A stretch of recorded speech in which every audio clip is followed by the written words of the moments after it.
Ilang mga kainday, maganda umaga po sa inyong lahat. Nandito po tayo ngayon sa aming garden.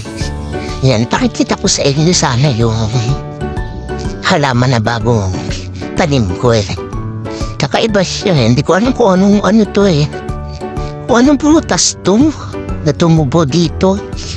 Hello? Hindi ko alam ano eh. Napulot ko lang yung buto niya tapos itinanim ko.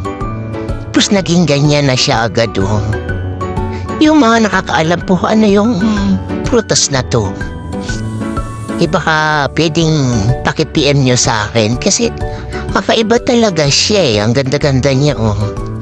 Diba ayan oh. Ayun yung bulaklak niya. Una bulaklak yan eh. Tapos nagiging prutas.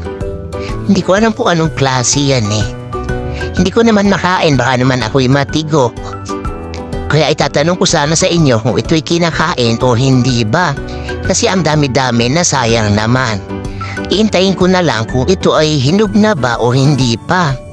Kaya lang mahirap itira eh. Baka maya-maya bumula na yung bunganga ko dito eh. Dahil sa pagkain ko nito na hindi ko naman alam kung ano.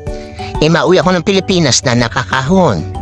Kaya sana mga kainday tulungan niyo ako kung ano yung prutas na yun para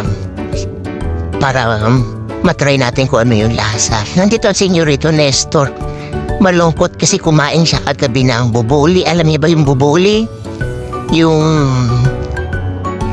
water skunk yata. Skink. Water skink. O sige na mga kainday. Maraming salamat po. Bye-bye po at mag-iingat po tayo palagi. Bye-bye!